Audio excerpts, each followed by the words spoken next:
So hello guys, welcome to Beyond Concepts and I hope you all are doing absolutely fine. So welcome to the lecture number 4 of the chapter Matter in Your Surroundings and this is the subject chemistry. So let us proceed. Topics to be covered: evaporation, factors affecting evaporation. So before that I wanna add a topic latent heat. So what is latent heat? Suppose we will take condition. We have a glass tumbler, we have put some ice cubes in it, okay, and now we are providing some heat through a Bunsen burner. We are providing some heat. So what will happen? The ice cubes will be converted into water. But here is a twist. When it was at ice, the temperature was 0 degree Celsius, and when it came to water state, it is also at 0 degree Celsius. So we can conclude that on 0 degree Celsius the water can be at both the conditions, at ice state as well as at liquid state. So, so what is the condition that makes this differentiation? So, here one more condition will arise, whether you are asking it in the reference of latent heat or without the latent heat. Means you have provided the latent heat or you have not provided the latent heat to the water. So what does latent heat means? Okay, what does latent heat means? So it is the amount of heat energy. It is the amount of heat energy which is absorbed by particles of matter. वो heat होती है ये जो particles of matter absorb कर लेते हैं, क्योंकि उन्हें अपना स्टेट चेंज करना होता है और वो अपना स्टेट चेंज करने के लिए क्या करेंगे? वो अपनी काइनेटिक एनर्जी इंक्रीज कराएंगे। और काइनेटिक एनर्जी कहाँ से इंक्रीज हुई? यही एनर्जी जो उन्होंने एब्जॉर्ब कर ली है, जिसकी वजह से उनका जो पार्टिकल बॉन्ड है यानी कि जो फोर्स ऑफ अट्रैक्शन है वो कम हो गया और हीट एनर्जी एब्जॉर्ब भी हो गई।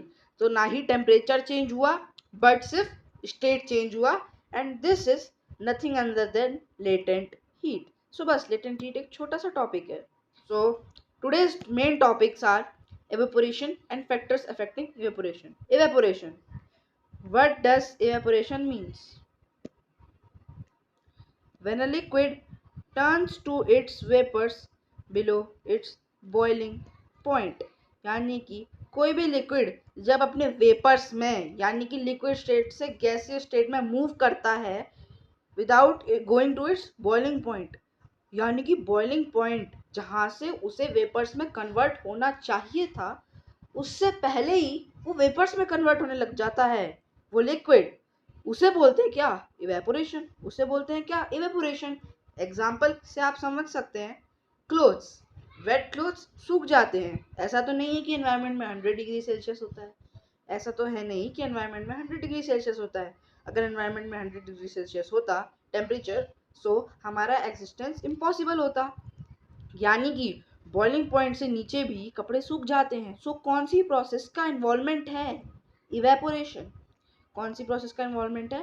इवेपोरेशन। सो बेसिकली हम सीधे सीधे मार्क के साथ समझ सकते हैं, बॉइलिंग पॉइंट लिख लेंगे, बॉइलिंग पॉइंट ऐसे ग्रेटर देन साइन बना के इवेपोरेशन लिख देंगे, यानी कि बॉइलिंग पॉइंट से नीचे ही इवेपोरेशन स्टार्ट हो जाती है। Factors affecting evaporation. इवेपोरेशन हम पढ़ चुके हैं, अब हम बात करेंगे वो कौन से फैक्टर्स होते हैं जो इवेपोरेशन को इफेक्ट करते हैं। Surface area, let us understand it with an example. So कपड़े सुखाते हैं हम, कपड़े सुखाते हैं, कभी आप कपड़े को सुखाते वक्त उसको मतलब ऐसे बिल्कुल क्लोज कर लीजिए, क्लोज कर लीजिए, यानी कि जो कपड़ा इतने में सूखना चाहिए था, जो कपड़ा इतने में सूखना चाहिए था, आप उसे इतने में ले आए, इतने में ले आए। Okay, let me show it the another colour. आप उस कपड़े को इतने एरिया में ले आए। सो क्या होगा? जब कपड़ा फैला हुआ होगा तो उसका एयर से एक्सपोजर ज़्यादा होगा, यानी कि जो इवेपोरेटिंग रेट होगा वो ज़्यादा होगा, इवेपोरेटिंग रेट होगा वो ज़्यादा होगा because most of the surface is exposed to air. लेकिन यहाँ पर क्या हो रहा है? Less area is expose to air, therefore evaporation rate कम होगा। इवेपोरेशन होगा लेकिन कम होगा, ठीक है, कम होगा। और सरफेस एरिया जितना ज़्यादा होगा उतना ज़्यादा इवेपोरेशन होगा, because evaporation is a surface process. Evaporation is a surface process. So पहला फैक्टर हम समझ चुके हैं। अब हम जाएंगे अपने सेकंड फैक्टर की ओर। सेकंड फैक्टर की ओर, what is the second factor?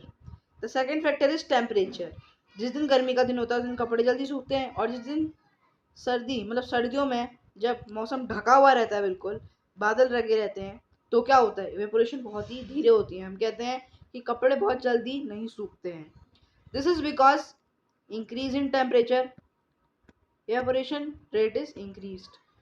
Decrease in temperature, evaporation rate is decreased. So यहाँ पर हमने कंक्लूजन निकाला, कि जो टेम्परेचर होता है वो एवेपोरेशन के साथ डायरेक्टली रिलेटेड होता है। कैसे रिलेटेड होता है? डायरेक्टली। सरफेस एरिया भी एवेपोरेशन के साथ डायरेक्टली रिलेटेड होता है, बिकॉज सरफेस एरिया ज़्यादा होगा, इवेपोरेशन ज़्यादा होगा। सरफेस एरिया कम होगा, इवेपोरेशन भी कम होगा।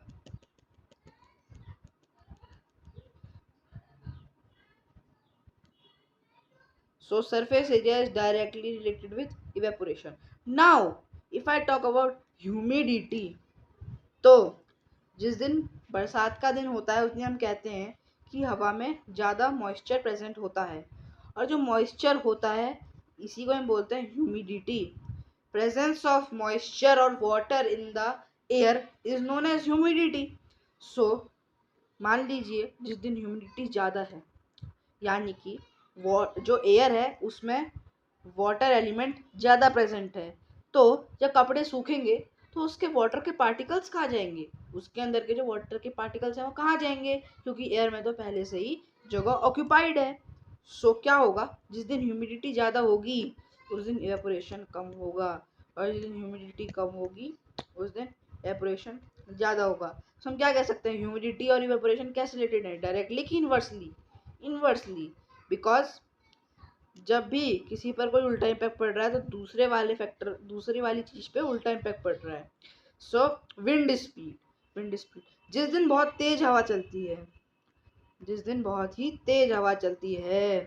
उस दिन क्या होता है, इवेपोरेशन की रेट बढ़ जाती है, यानी कि wind speed increased, evaporation increased. Wind speed decreased, evaporation decreased. Evaporation तो होगा लेकिन कम होगा।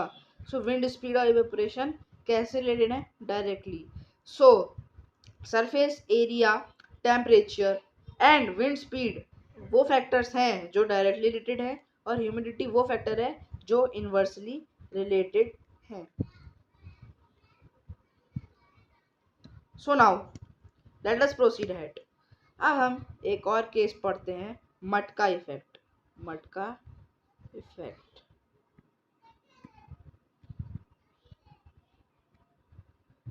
आपने बहुत चीज़ें सुनी होंगी कि घड़े का पानी ठंडा क्यों होता है, मिट्टी के घड़े का पानी ठंडा क्यों होता है। तो आज हम उसी मटका इफेक्ट को समझने वाले हैं। अच्छा से मटका बनेगा नहीं, लेकिन I will try my best. बना थोड़ा सा बना। ओके, फिर से बनाते हैं। Try but don't cry. So ठीक है, ये हमारा मटका बन चुका है। अब हम यहाँ कहीं से इसका पार्टिकल नेचर ले लेते हैं। तो जब हम इसका पार्टिकल नेचर देखेंगे ना, पार्टिकल नेचर का मतलब ये मिट्टी से बना है, तो इसके मिट्टी के जो कण है हम वो देखते हैं कैसे अरेंज होते हैं। मिट्टी के कण थोड़े से, ज़्यादा नहीं, बिल्कुल थोड़े से दूर अरेंज होते हैं। इसका मतलब ये क्या होगा, पोरस होगा। ये क्या होगा, पोरस होगा, क्योंकि इसमें क्या होंगे, छेद होंगे, क्योंकि जो पार्टिकल्स हैं वो थोड़ी थोड़ी डिस्टेंस पर अरेंज्ड है, थोड़ी थोड़ी सी डिस्टेंस पर अरेंज्ड है। यानी कि यहाँ पर जगह है, तो इसके अंदर का जो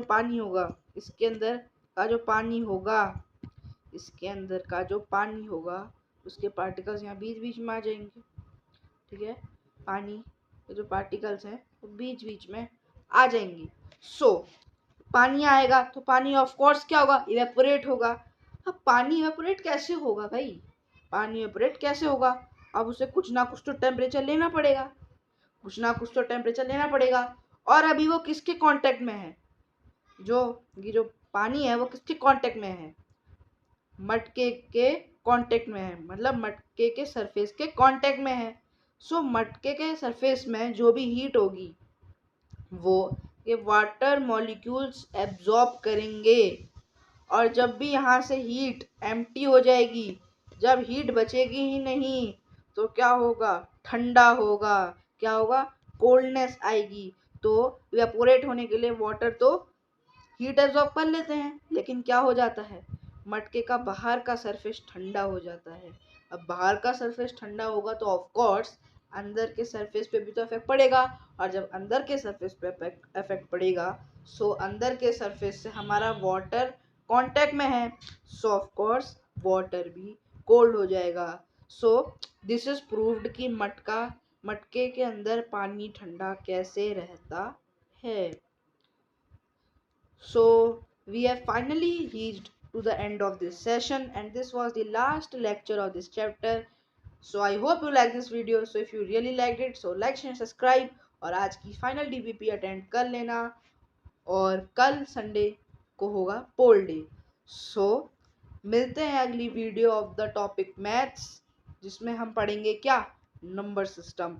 so let's see you in the next session. Till then, take care everybody and bye bye.